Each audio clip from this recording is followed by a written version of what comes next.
I'm not gonna lie to you. I cried. I cried duck tears. I mean, the feeling is amazing. You know, it just makes me want to work hard to go back. I mean, the feeling is something that I wish everybody could experience, but you know, of course, not everybody can. But it's a feeling that I can't even describe.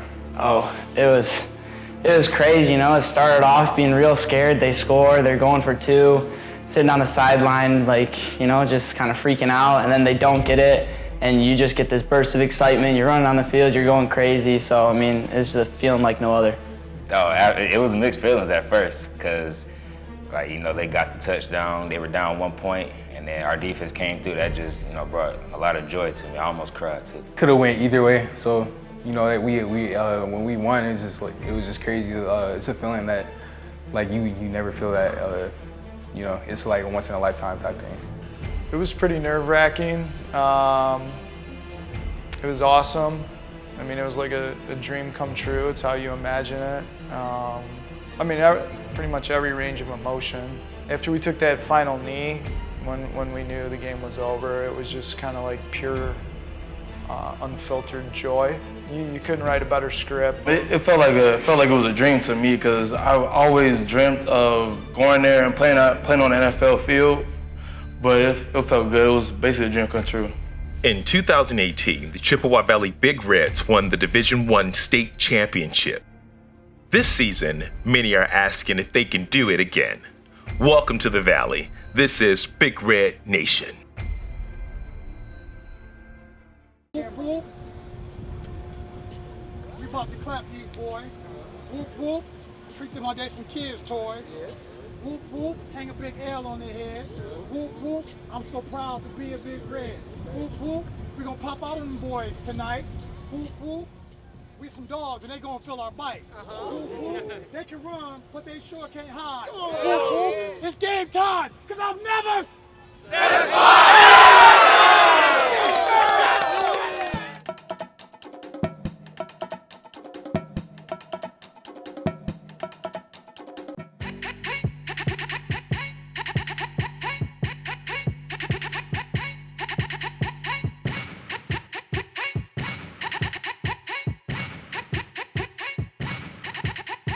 Getting our bodies right for, you know, the hot weather and our mental state mainly too. We've been working on, you know, of course, strength and conditioning, you know, the main stuff, but we've been working on mental strength because, you know, in the game, you know, your body may be fatigued, but, you know, in reality, you need to push through that, and that's all mental. You know, they say the game is 10% physical, but 90% mental. Honestly, we've just been working on our techniques, getting better, getting faster, stronger, and just being ready to play football. I thought it was really good for the first day. You know, usually the first day you have to teach a lot and stuff, but I mean, I felt like all our guys knew what we were doing and we did real well. The quarterback spot is down to 3. Josh Kulka, Jack Donovan, and Ryan Schuster. Ultimately, they go with Kulka for the quarterback spot.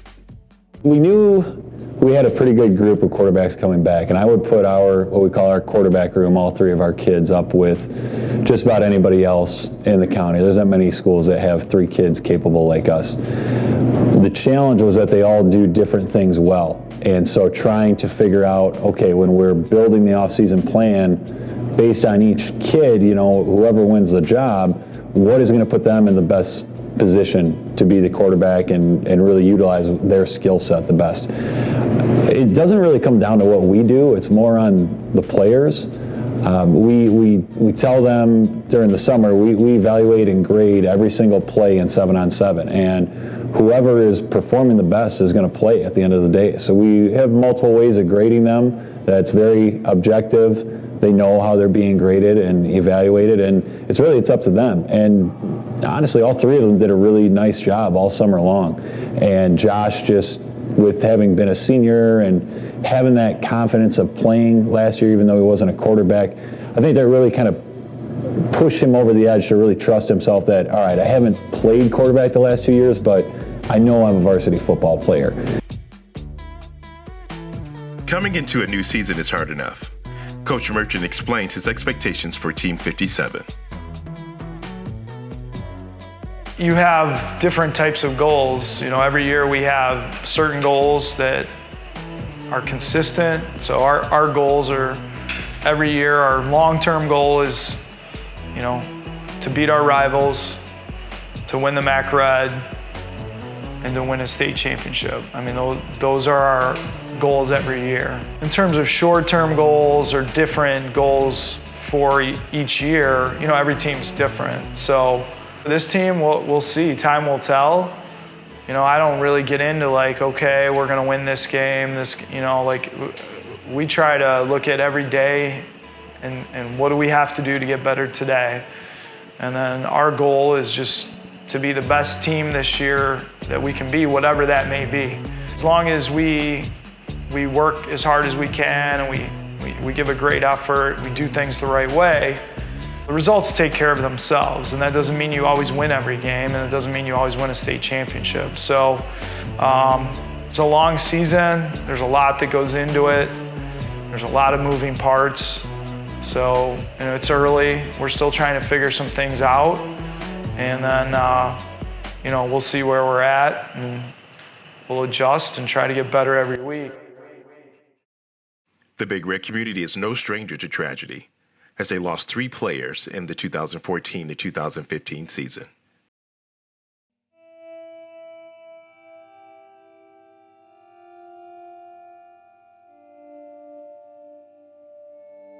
Nick Uriel was the first to pass in 2014.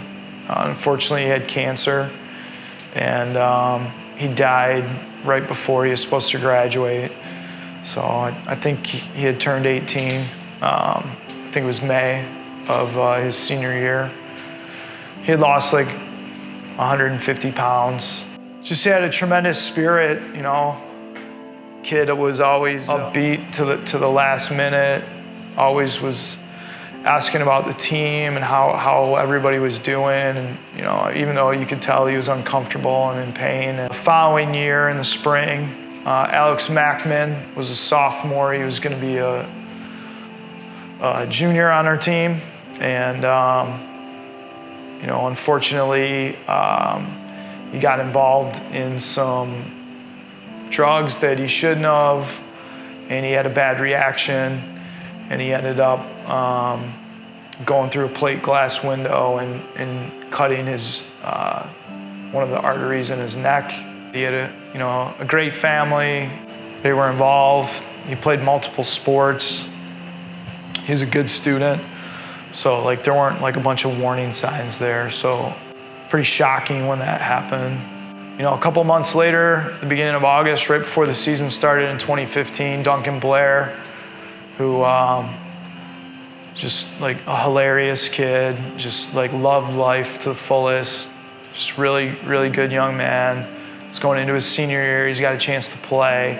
Him and two of his teammates went up north, and they all decided to go ATVing, which Duncan had been doing since he was like 10 years old. It was the middle of the day, no bad weather, like there was nothing funny going on, and he just lost control of his ATV and ended up going headfirst into a tree, and he ended up snapping his neck. And those two guys, you know, stayed with him for about an hour because they were out in the middle of the woods, and it took that long for the ambulance to get there. So I just remember I was with my wife, and it was kind of like that downtime, those 5 days before the season started, and she had like planned for us to like go out to this lake and relax. And I remember pulling up to the lake and getting a phone call from Anthony Rinaldi and Dom DiPodesta, who were the two guys with them, and they were just hysterical, and they didn't know what to do, and they didn't really have cell phone service. And you know, for those two guys to have to sit there and watch one of their best friends die in front of them, you know, I don't know how you get over that, and I don't know, you know, how you deal with that. So, you know, we started practice like 2 days later, and then his funeral was the middle of the first week, and you know, I mean, I don't have a good answer for that. I don't have a good answer for any of the three. I don't know why they happened, but you know, I I made a promise to those families that, you know, as long as I was here and I was the head coach, I'd do everything in my power to try to make sure that people remembered who their sons were and to keep their memory alive. I think as we go farther away, obviously the kids are further removed and they might not necessarily, the significance isn't as much. I mean, we educate them every year about what it is, but I feel good about it because, you know, those families, they still come to the games, they're still involved. All 3 families were represented last year at our Thanksgiving luncheon we had before the state championship. So it's our small way of trying to hopefully bring something positive and a smile to those families. That's really all. It's a very honorable thing to go out there and play for them and everybody else because, you know, it just makes you, when you're doing something for someone else, or it just makes you want to do it even harder. And, you know, they're not out here to do it, so you got to go even 10 times harder out there. I think it's always good to have something to play for, have something that you're fighting for, because it gives you like motivation. And I just feel like that's important for everybody to have. I think it's great. It gives us something to play for besides ourselves, and that'll push us. And I remember one of the guys was playing with my brother when he was here, so it means a lot to me. I mean, it feels good because, I mean, those guys got something taken away that I'm doing every day. You know what I mean? So it means a lot, you know? So technically, we're literally playing for them. And it's a toll to carry, but it definitely means a lot.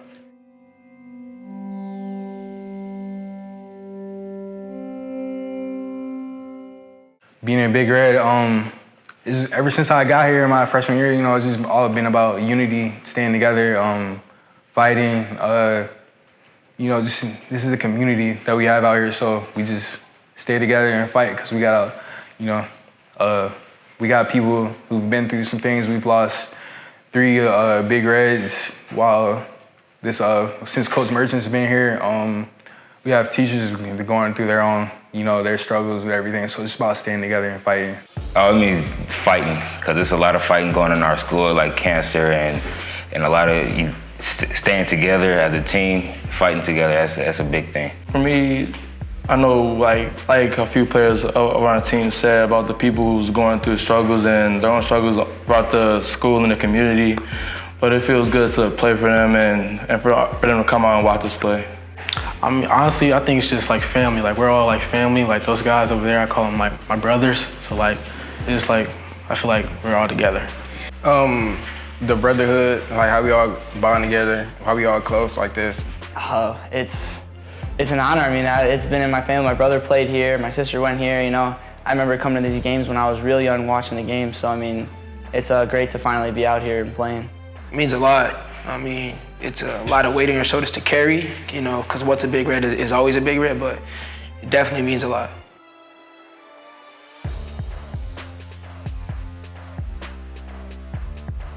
The Big Reds get set for the first game against Saline at Wayne State University, where they'll take part in the Zenith Prep Kickoff Classic.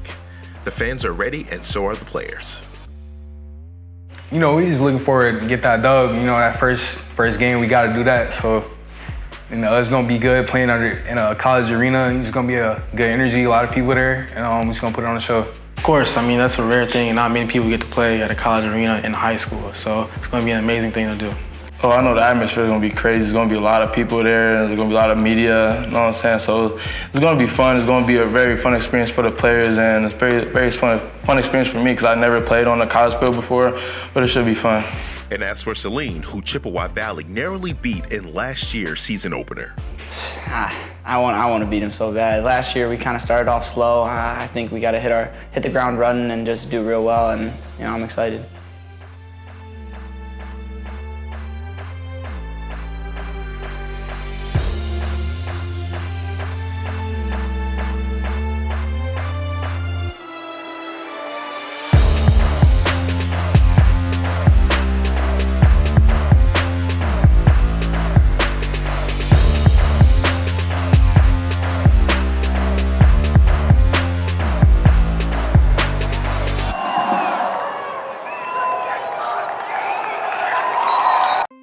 And so begins the 2019 football season.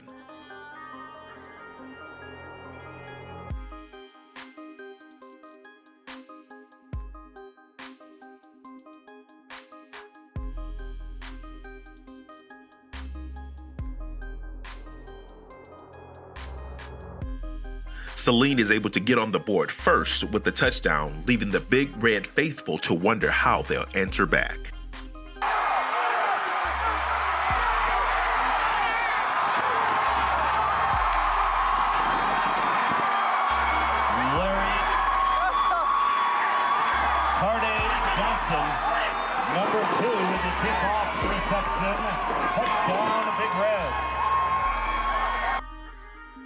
Captain Carday Johnson has the answer.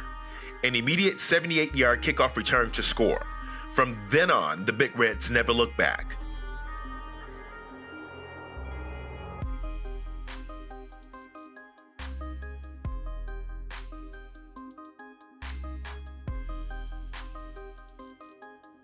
They take a 21-7 lead into halftime and end with the score of 35-21, helped in part by Myron Harris with 159 running yards, including 2 touchdowns.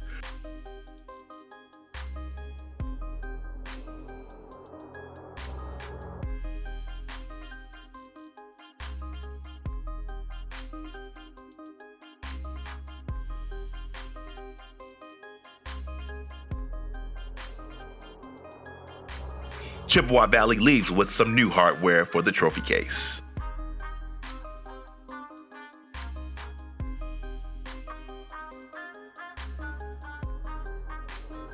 I mean, it was a nice victory, a nice way to open up the season. I mean, we had a goal in mind to go out and show everybody that we are a different team, and Team 57 is different. So, I mean, I think we went out and executed that well. Well, we went into the game thinking that if we do the right things, then we definitely can win the game. So pretty much we was just, the first quarter was a battle after they had that first touchdown with the defense. We then came together as a group and we found out the different flaws that we had at that moment. We need to fix them. So we pretty much did what we needed to do to fix it, and I feel like we came out with a dub and it was a good win. Josh Kolka, in his varsity quarterback debut, went 13 for 14 on passing, despite some nerves. Yeah, I know I went into there really nervous, really scared. You know, the week at practice, I was getting yelled at a lot. I was messing up a lot. So I went over a lot of film. I was just making sure, like, if anything, I was going to make all my right reads, all my right checkdowns and everything. So it was really good to have a good performance so then, I can get the coaches, staff, and everyone behind my back. Their next game brings them back home against Roseville. Being a senior, it feels good. This is like your last home game. It's much the last first as a senior. And, we get a bunch of decorations that the Big Red backers they take care of it for us. They put our posters up and everything. It's a real good feeling playing at home. I mean, first home game, literally, it feels like home, the energy was great. Everybody came out to support it. The community was really good, coming out supporting us. And I believe that they play a nice, intricate part in us, winning games. I love having home games, It was a different feeling, with you have a lot of people there for you. I mean, there was a lot of people at Wayne State, but it's just a different feeling because everyone's there early. They're all there for you. It was real nice. It was real nice to have the people that you grew up with and different people that you see all the time because you live in the area, for all of them to come and support you. And it's something that you like to do, that you love to do. It was real nice. The Chippewa Valley Marching Band takes the field for the first true home game in the Valley, the sure sign of a welcome home.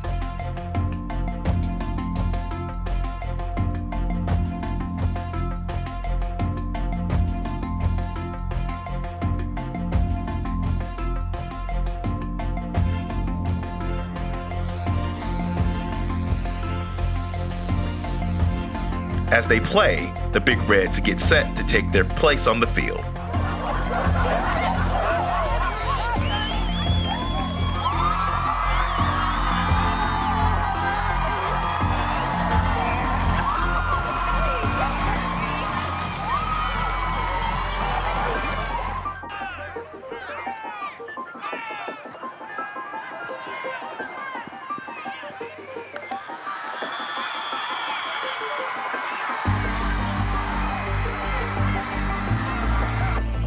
And their first home game is a strong showing, picking up a win and beating the Roseville Panthers. The Big Reds score 54 points, taking hold of the lead and never losing it.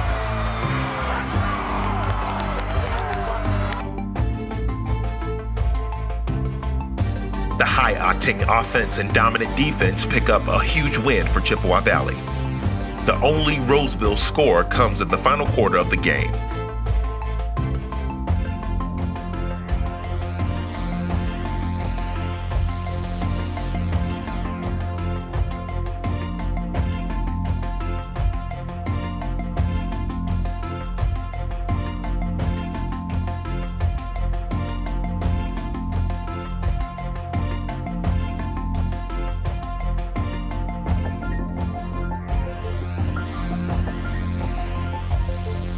The fans take the field in celebration after the game.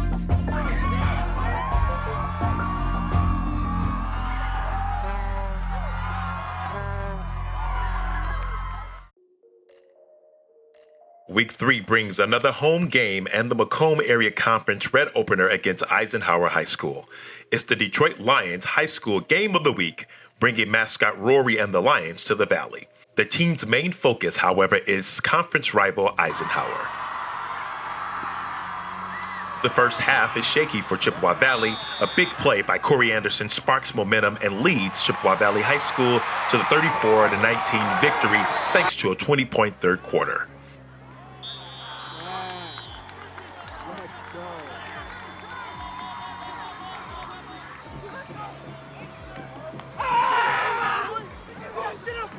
The team and fans are happy to see another win.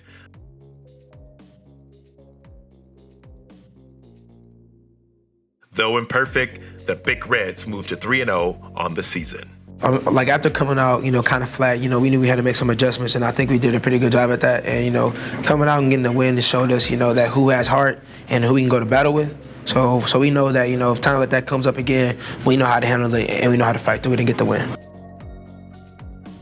But an unforeseen tragedy will strike the Chippewa Valley community once more. Good morning. My name is Nicole Wooters. When the class of 2018 asked me to speak today, I was a bit confused as to why or what things I could share. This class is like my babies. I coached 20 of these young women in volleyball. I taught 150 of these men and women mathematics when they were freshmen. I was the freshman student council advisor to this group when they began high school. And over the last 4 years, many of them still come and see me with a smile, a wave, a hug, or all three. Watching you grow and change into adults holds a special place in my heart. It was a great journey that I'm thankful to be a part of. A few things that I would like to share about myself, which some of you may or may not know. I'm a Chippewa Valley Schools graduate. I graduated from the other high school in 2007. I began teaching at Chippewa Valley in 2012. Many people want to move somewhere else or put themselves in different situations, which is fantastic and a great challenge. But one thing that I learned about myself is that home is where your heart is. My passion and heart belong to this Chippewa Valley community. So in many ways, returning to this district was coming home for me. This community is a supportive family, and I was able to find out just how supportive. What I hope is that many of you remember that this is always home for you too. And this community is your supportive family when you need it. Now, I believe that these young men and women wanted me to speak today because I worked really hard in life and met all the goals that I set for myself. However, nothing could have prepared me for the news that I received exactly 17 months ago today, when I was immediately beginning my fight for survival. Stage 4 adenocarcinoma, lung cancer, with metastases to the brain. A total of 10 different tumors on my brain. Surgeries, treatments, scans, hospital stays, and hundreds of needle pokes. I was put on oxygen. I was told I couldn't do things that I loved, and I needed to take a break from the classroom and being in the gym, both as a coach and as an athlete. It broke my heart. To answer the first usual question that I get, no, I didn't smoke.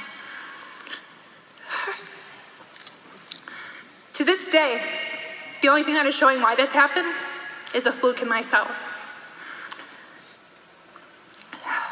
My odds for survival weren't and still aren't the best. Less than 10% in 5 years. With that statistic, it means I have less than 4 years left in my life. But the lesson here is that none of us, not a single person here, is invincible. Another common question that I get asked is, am I scared? I say I'm all right because I really don't like to admit my feelings to people. The truth is I'm 100% terrified of what's going to happen. But my options were and still are to allow fear to take over and dominate my life, or to live my life regardless of that fear.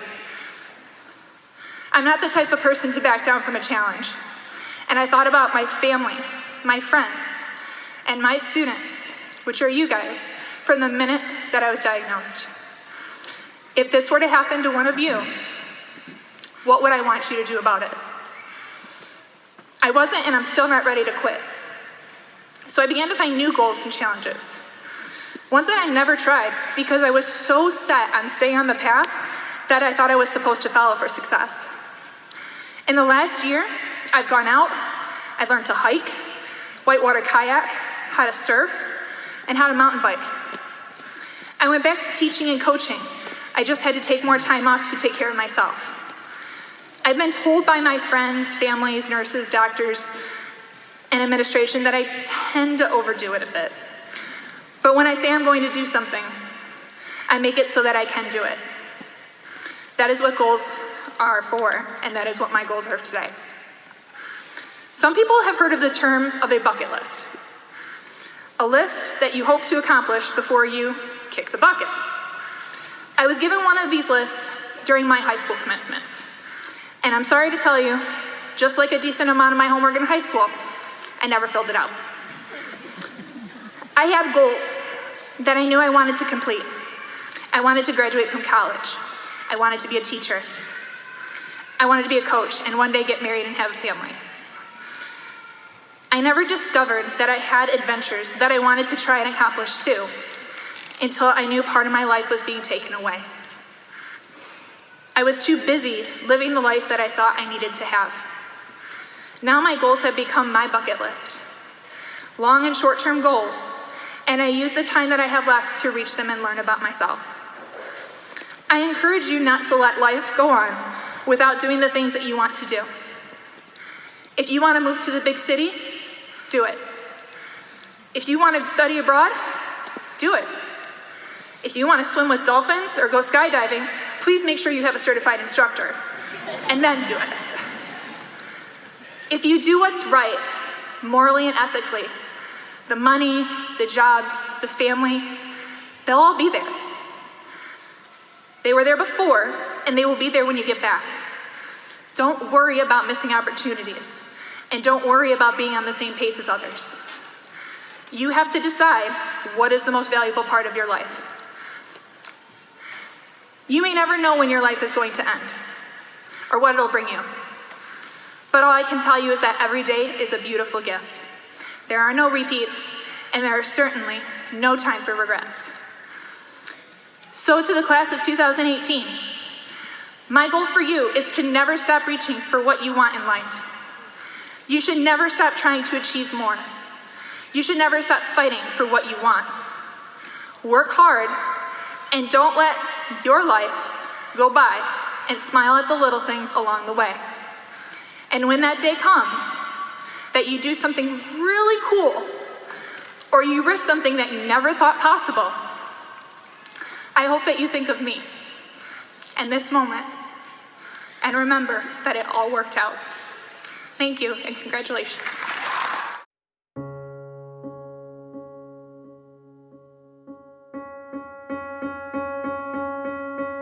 Yeah, I mean, she was just extremely special, you know, and there's not a lot of people that I think can maintain the positivity that she did during her fight.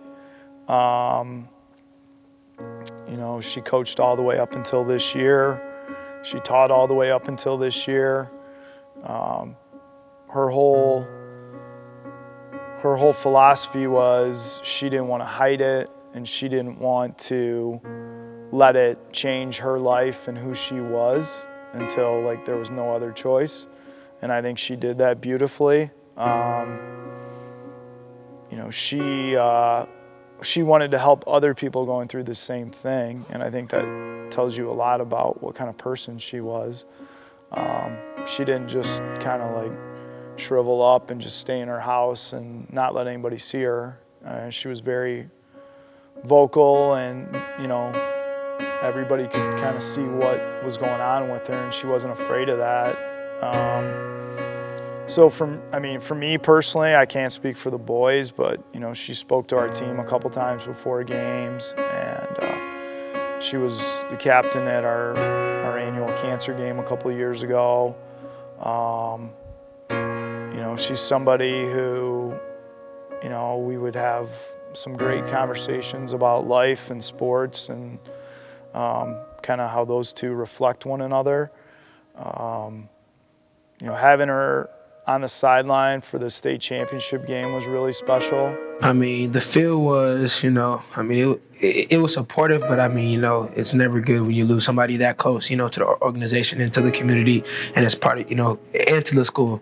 So, I mean, you know, it's been pretty hard, but, you know, like, I mean, we've been, you know, fighting for it, you know, keep pushing like she would want us to do and what she would do. We did hear she wasn't doing too well, but no one thought she was gonna. She's been fighting for like she's gonna be like the third year, and she's been fighting so hard, and no one really expected it, so it kind of hit us all hard in school. Some of our teachers delayed the work and just let us talk about it in class and everything. So it was kind of tough for some kids, but you know, we have a supportive community in school, so we'll get through it. A loving, caring, funny, charismatic. I mean, she had the whole package. I mean, she was a great teacher, great person, you know, kept a smile on your face. So. I had her as a teacher freshman year, and she was in for about the first 3 months of school, and then all of a sudden she got sick, and we thought she just had pneumonia, but then she came back later in the year, found out that she had cancer, and then she's been battling ever since. She was a good teacher.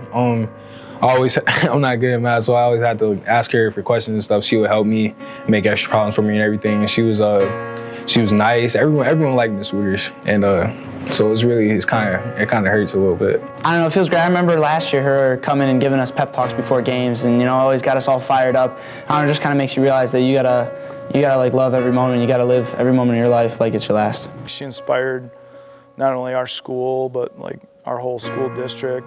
The staff, the faculty, the kids, you know, like kind of the whole community. Like, so, you know, she was a special, special lady.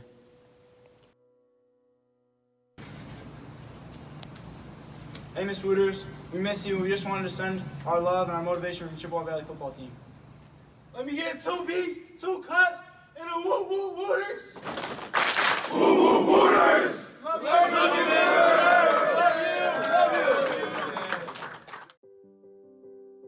Miss Wooters was a fighter, so we're gonna go out there, we're gonna give them everything. The next game takes them on the road at Anchor Bay. Anchor Bay community would like to send its deepest condolences to the family and friends of Miss Wooters and to the entire Chippewa Valley community. Miss Wooters may be gone, but she will never be forgotten by all the people whose lives and hearts she touched. I thought it was really classy of Anchor Bay to support our community like that, and you know, they read a very fitting tribute to her before the game, which was extremely well done. So yeah, I mean, that's a great thing about sports is, you know, you can unite regardless of whether you're, you know, rivals or competitors. At the end of the day, we're still all people, we're still all human beings, and you know, really that's what sports should be for, is to develop community. And you know, there's our community, but then there's a larger Macomb County community or a larger football community, and for them to support us like that, and then, you know, like the other schools in the conference, it was nice to see that positive response from people that we compete with.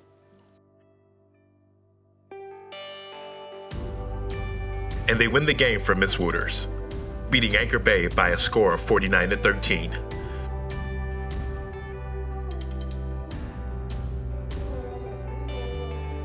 Strong offense and defense combined to pick up a win where both sides of the field united to wear purple in honor of Miss Wooters. Hey, where we go? I love y'all, man. And once the game is done, the team goes on to their post-game tradition of singing the fight song.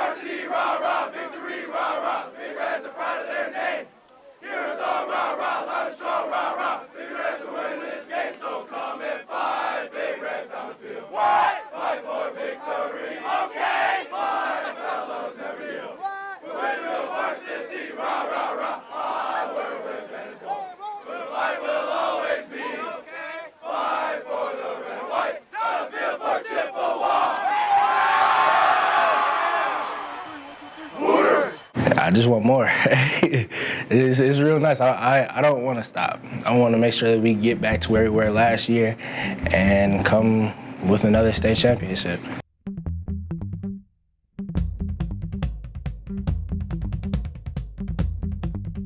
On a rainy night at the end of September is the homecoming game and the parade. There's a familiar face in the parade, but the team is focused. We've been sticking to our motto, which is never satisfied, and I can truly say that we are actually not satisfied or never satisfied with where we are, how we're playing, and and what we're doing on the fields.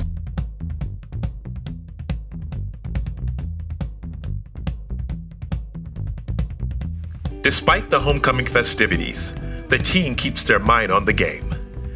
Their opponent is Chippewa Valley's biggest rival, Dakota High School. The first half is another easy one for the Big Reds, as a 20-point second quarter breezes them to a 27-7 lead at halftime.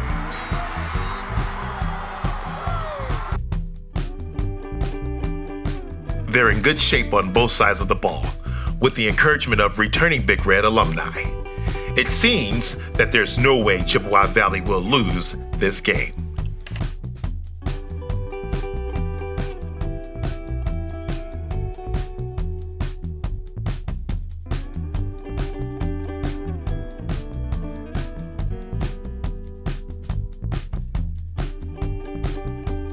But sadly, football is rarely that easy.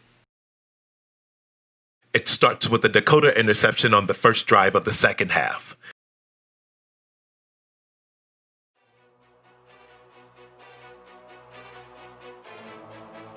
Then Dakota picks up a touchdown. Suddenly, the run game isn't going as it once was. Despite the player and coach efforts,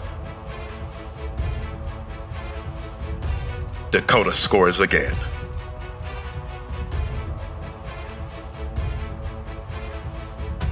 And you beat their ass for 2 minutes and 42 seconds and win this damn game.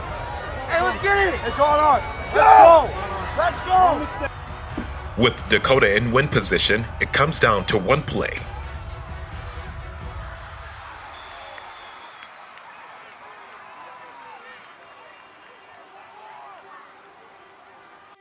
Thanks to Quillen Housey, the Big Reds come out with a 27-21 victory.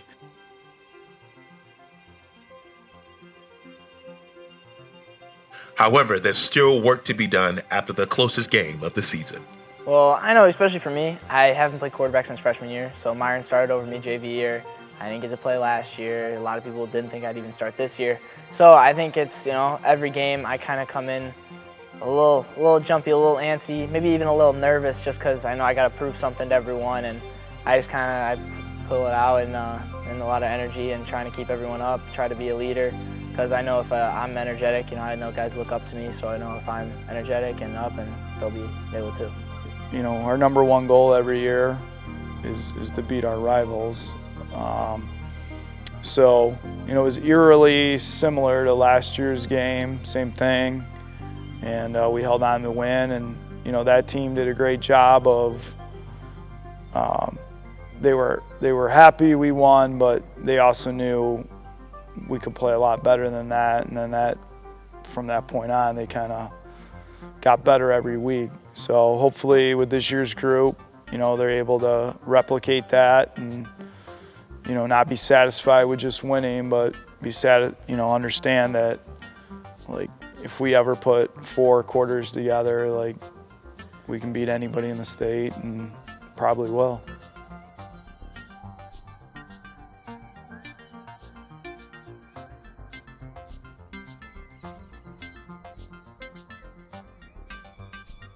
We can fight back. I think that was good for us. I think we kind of came out a little flat. We weren't as hungry as we were going in. I think we kind of thought we were just going to blow them out, and then once we kind of got smacked in the mouth, I think, someone was looking out for us upstairs or something, because it got a little closer than we would have liked. The team goes on a 2-game road trip, starting against Warren Mott. The team is beaten up, losing Captain Cardi Johnson and others to injury. Football's a game of attrition, and we're fortunate we have a lot of kids on our team, so depth is a strength of ours.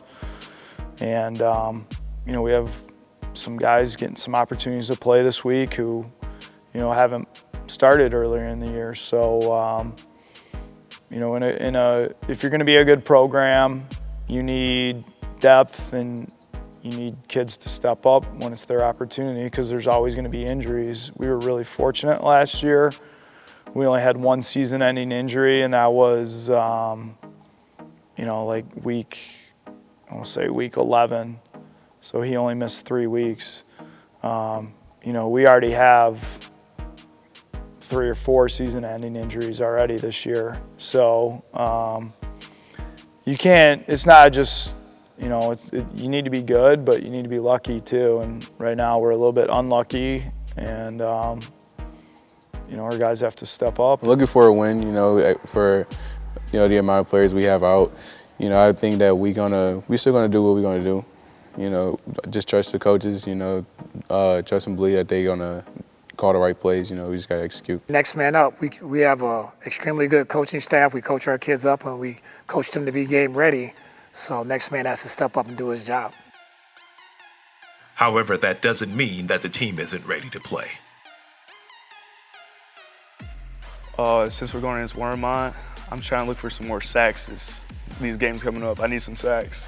We gotta get some sacks. We gotta get some sacks, and we just gotta have that defense rolling. We can't just be like, they're getting big gains on us. No, we gotta just lock it down from the beginning. Lock it down, they do. Despite the injuries and star running back Myron Harris sitting for the first half, they beat the Marauders 31-7. In an inverse of the last game, they allowed Warren Mott to score early, but never again.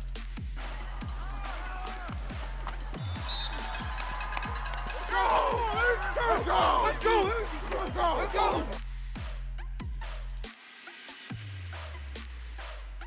Sticking to their motto, the Big Reds sailed to a perfect record halfway through the season with another strong win.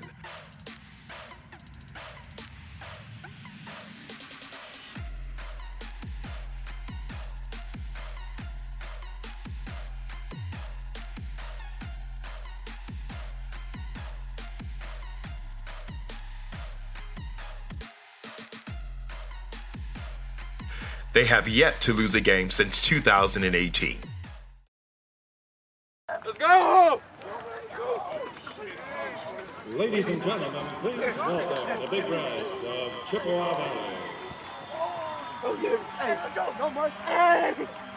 The last away game of the season has them facing Stevenson High School. Chippewa Valley and their fans are hoping to maintain the momentum of last week's big win.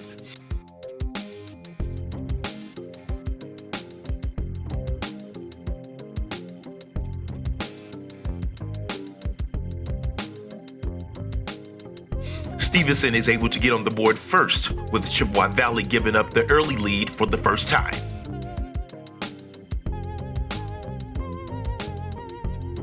Myron Harris answers right back with a touchdown that puts the Big Reds in the lead.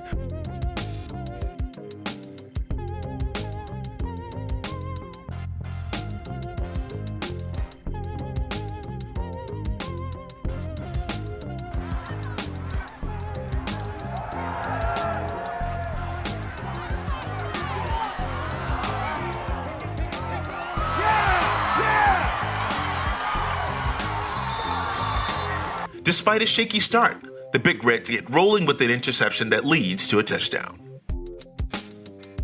1, 2, 3, no breaks! Let's go! Hurry! Let's go! Chippewa Valley stays strong in the second half. They score 3 more times to win the game 34-6, adding another interception to boot.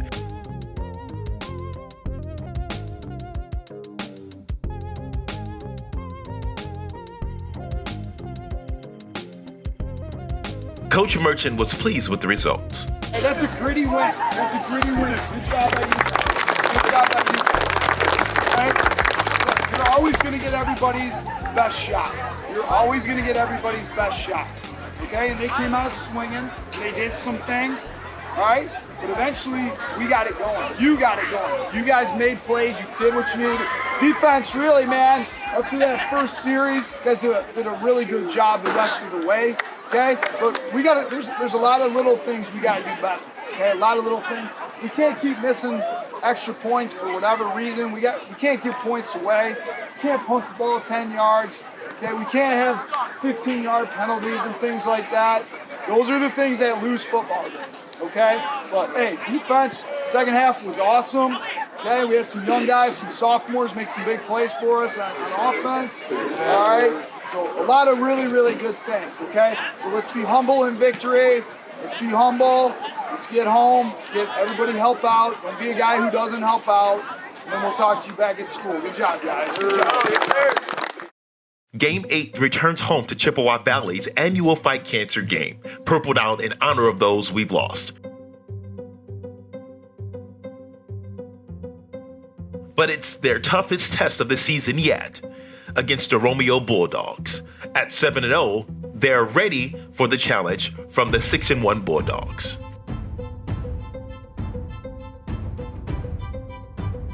Like the week before, they give up an early touchdown, but come back to score.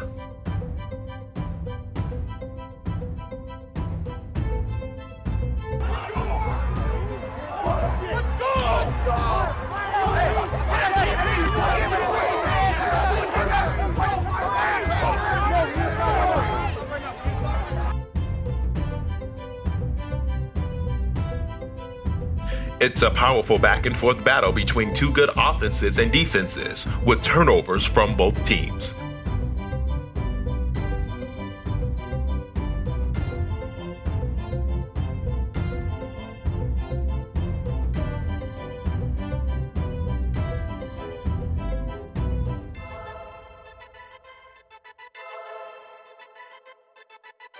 Romeo scores again, but the Big Reds answer back. With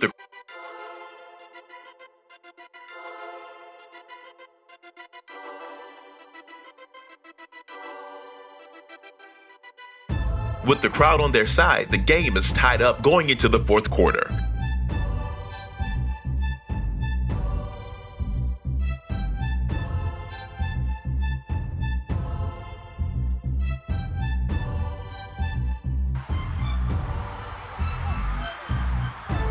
A kickoff touchdown from Miles Harris turns the tide.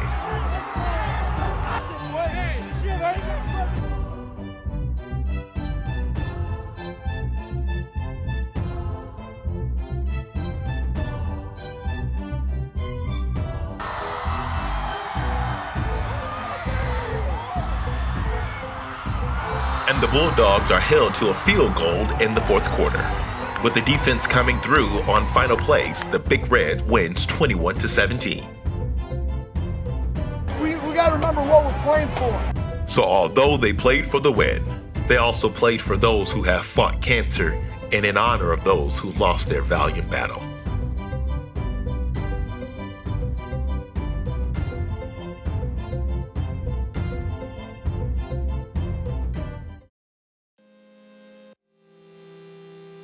The last game of the season is senior night, a way to honor the players who graduated in the spring. The last opponent is Utica High School, and the seniors get honored before the game.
feels good. So real, you know. It's kind of like when you think about like, you know, freshman year and sophomore year, you're like, I got 3 more years, or I got this, and the next, you know, it's like you're there already, you know. So it was a bit so real. Like it still does. I still don't feel like a senior, if you ask me. Senior night was just like I don't know if I want to say wake up call, but it was just like wow, like I've been playing here for 4 years. Like I'm gonna graduate this year. I'm a senior. You know, it's just like kind of eye opening, and but it was a good night. You know, we got recognized as seniors. Got to wear all black. Thought we looked pretty good. It's for me, it's mixed. It's mixed emotions. I mean, on the one hand, it's great to see all those seniors, and you know, we had 28 this year, and to see their families and to thank them. But you're also sad too, not necessarily like at that moment, but you know, like that's the last regular season home game they'll ever play there, and then you know after the season ends that team's done. It just made me think like that was gonna be my last regular season high school football game, and it wasn't sad, but for me it was, because like I'm not gonna be able to play high school football after this when we're moving on to college and bigger and better things. But it was just the fact that like I said, it was my last high school regular season football game, and I like that was gonna be my last time playing a regular season game with my brothers. And it was a real good experience though. I liked it. Coach Wilson has some words before the game. If we was playing a game that meant something, because every game meant something. She's walking out with me and she just wants to talk and smile. It's like, Terry, you're not smiling. Why aren't you smiling? You know, in the back of my mind, I'm like, this is my mom, so I can't cut into it the way I'm gonna cut into somebody else who was talking that stuff to me. So I was like, Mom, I gotta play a game here in 5 minutes. Okay, I'm focused on the game. Let's be focused on this game tonight. Let's be focused on this game tonight. Just like I said on Monday, I'm gonna reiterate this. I want you to play like this is a playoff game, because that's what they deserve. They deserve everybody in here's A game, because that's what they deserve. They deserve that from you. A game, all game. Who's ever across from you who's trying to block you or you're trying to block them, hit them hard. If they get knocked on the ground, let them get back up and knock them down again. We have to play championship football game starting right now. Get in your head, this is a championship football game. This is a championship football game, and they aren't ready. They are not ready. You heard them yelling and hooping and hollering before the game? That's fake hype. Fake hype? That's fake hype. It wasn't real. It wasn't real because they're not about it. They're not Chippewa Valley Big Reds.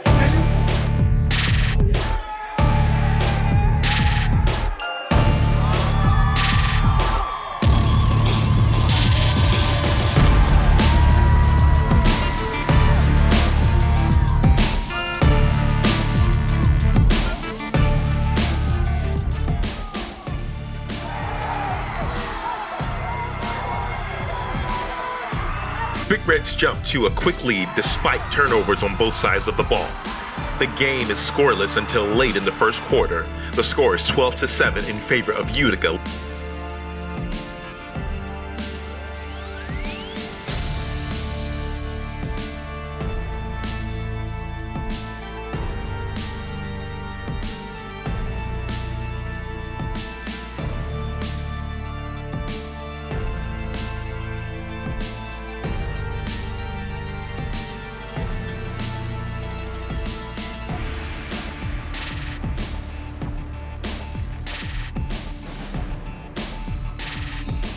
Straight down. Hey, good run. Let's go. Up on.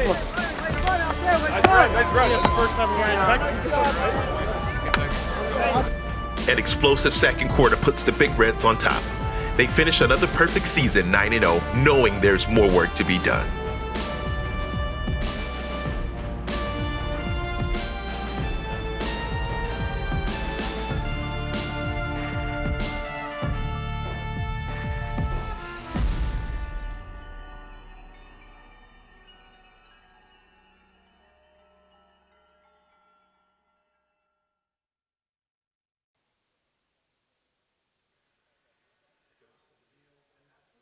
15th straight season, won the 8-man title 2 years ago.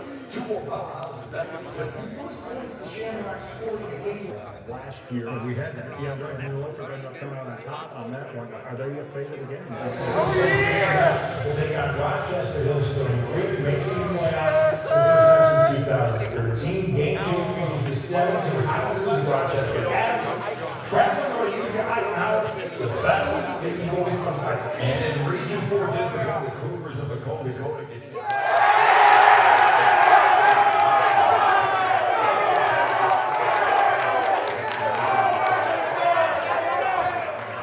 9 years ago, we didn't make it. 10 years ago, we didn't make it. So it doesn't always just happen, and especially in our conference, because of how good it is, like, it's an accomplishment. So I want you to feel good about all those things, but the time to really kind of like sit back and really enjoy those things is the off season, right? It's not now. Now's the time to get dialed in, take it up another notch, and become an even better football team than we have been. Because I still don't think we've played a full football game. I don't think we've played all 3 phases, and I don't think we've played 48 minutes. And we're going to have to start doing that. Facing their biggest rival, Dakota, again in the first round of the playoffs. The Big Reds prepared themselves for another battle.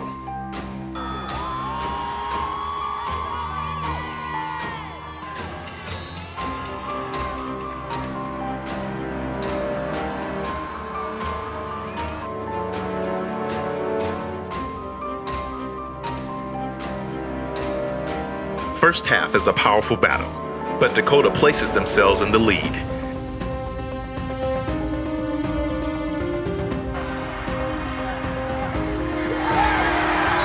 An interception helps out the Big Reds.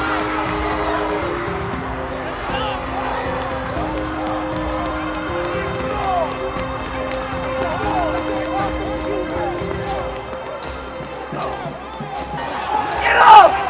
Let's go! Despite Dakota putting up 20 points, the Big Reds enter with 13 in the second quarter. They're down by 7 in the prime possession for a comeback.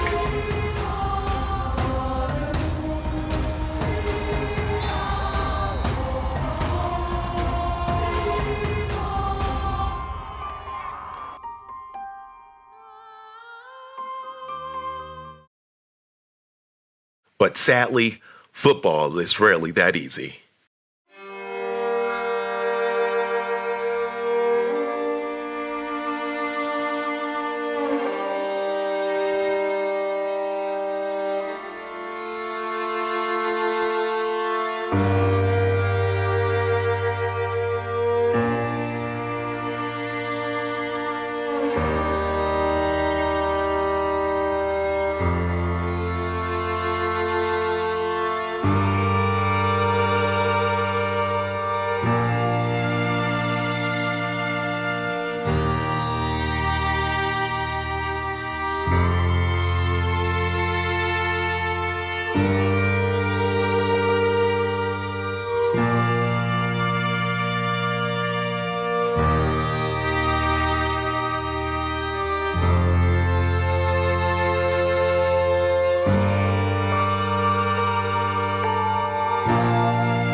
Yeah, it's pretty disappointing.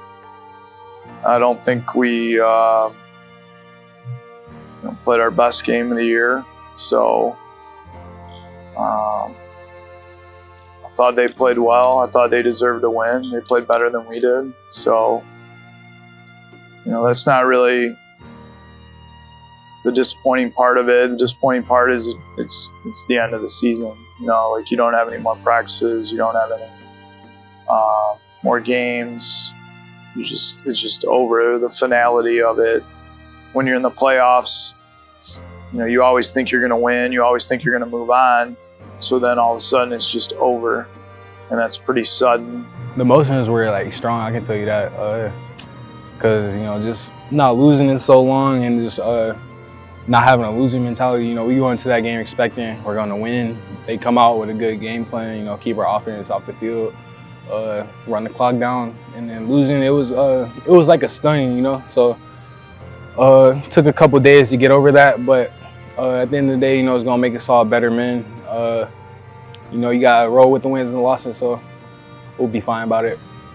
Just an empty feeling in the heart and in the stomach because we just didn't play well. It's not much we could do. We didn't play well. We couldn't get things to go our way, and they outplayed us that night. So to see, you know, what was in front of us kind of fall apart like that was, it was tough, but it just sort of left an empty feeling inside of you. Like you knew it could happen, but you know, you planned on it not happening.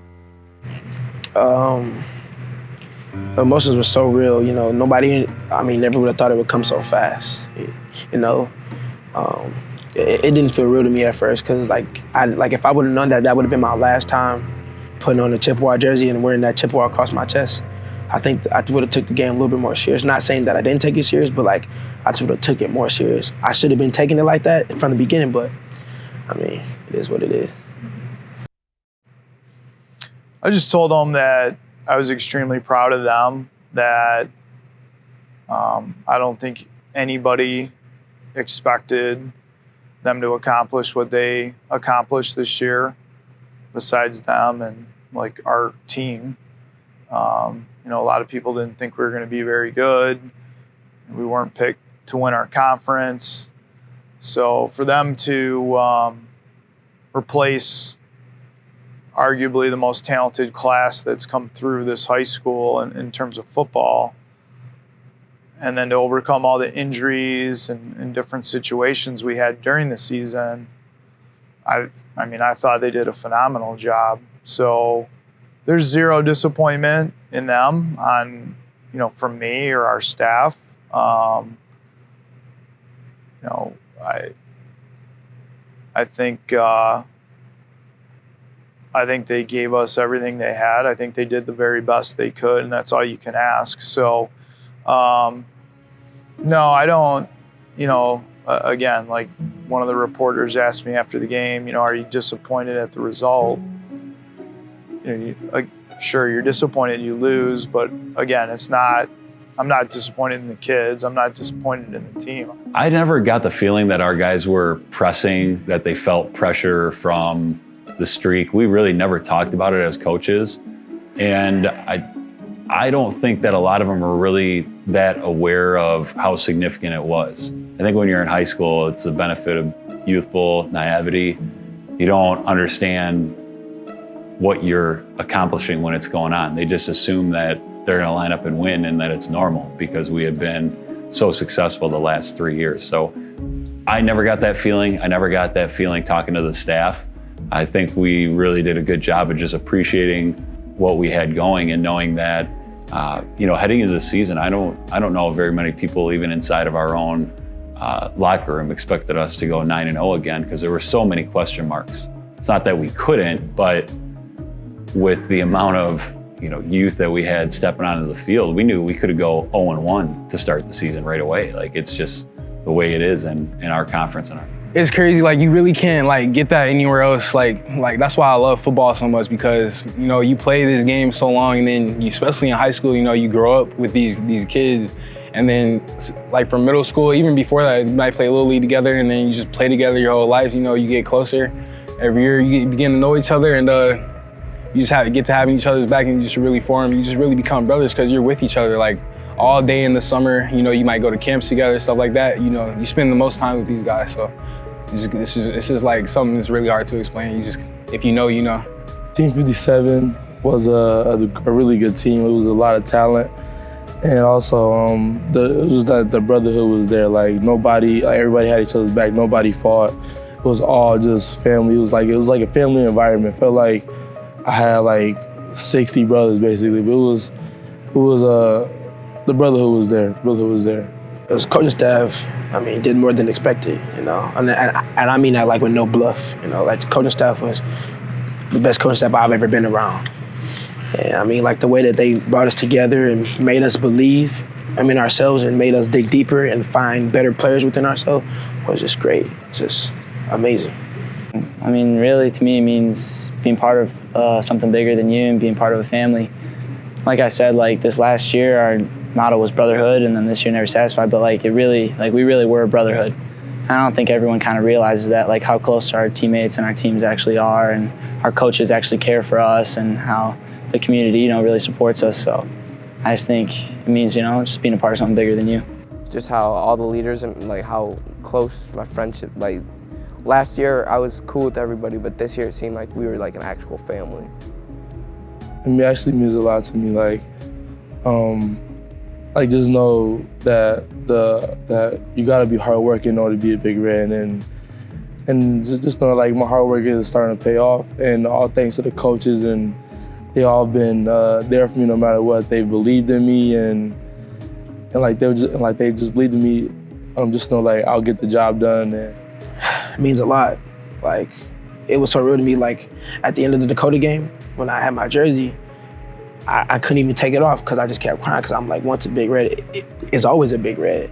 And to me, it was just so deep and big to me. Like to be honest, like it was never that deep to me until that point when I finally realized, like, wow, like it's finally over, but I'm still a Big Red. You know what I mean? It's like for me to, like, I finally understood and realized what it meant to have that chip across my chest at the end of that game. The fact that I couldn't even take my shoulder pads off because I didn't want to take that chip off my chest because I knew it was the last time. Out of the whole time I've been playing varsity football at Chippewa Valley, the community has been like amazing. Like even in the cold weather, they're always there. The fans is there, the parents, the teachers, the principals. It's crazy. Like I never would have thought that our community would be this big, and who would have thought like our football team would have made that much of an impact on the Big Red community.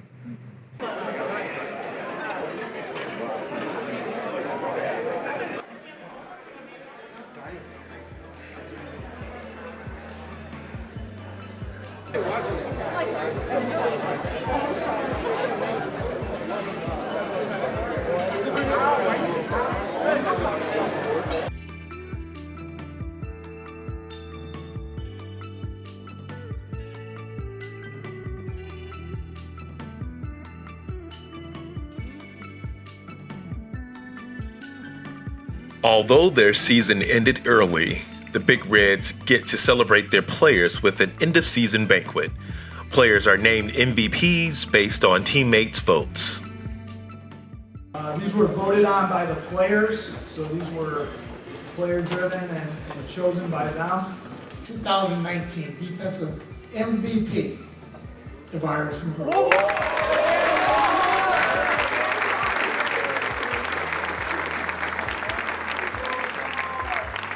One of the best players to ever come through this school.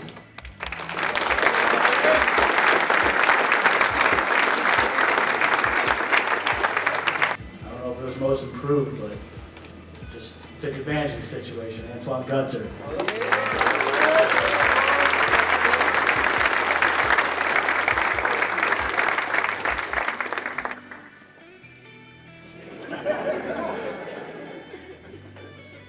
And hopefully it's going to be a good problem when he fills in on our defense next year, and that is Jose Cruz Ibarra.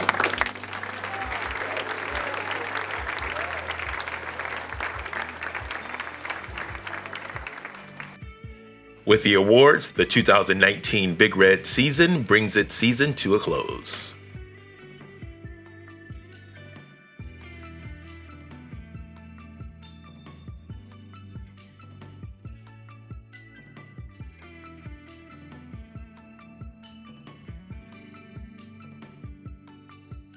I don't know, just going to basketball season. I know I want to go play football in college, so we'll see where that road takes me. But as of right now, I'm just kind of focusing on school. Next for me right now, I got a couple schools looking at me. I'm in the recruiting process right now, so I'm just gonna see who's after me, who wants me, and then I'll decide like where I want to end up going or where I can't go. I'm kind of undecided right now, but I know I want to get into something with like something to do with fashion or something like that, design and all that, and visuals too. I'm into all that. I want to do two things. I want to either be an entrepreneur or be an accountant. Shout out to the O-line. They helped me go crazy this season. Thank y'all for believing in me. Stay tuned. Not the end for number 7. For the Harris brothers, stay tuned. And though the seniors move on, they are always welcome in the Valley. Because once a Big Red is always a Big Red. We about to clap these boys. Treat them like they some kids toys. Ain't a big L on their head. I'm so proud to be a Big Red.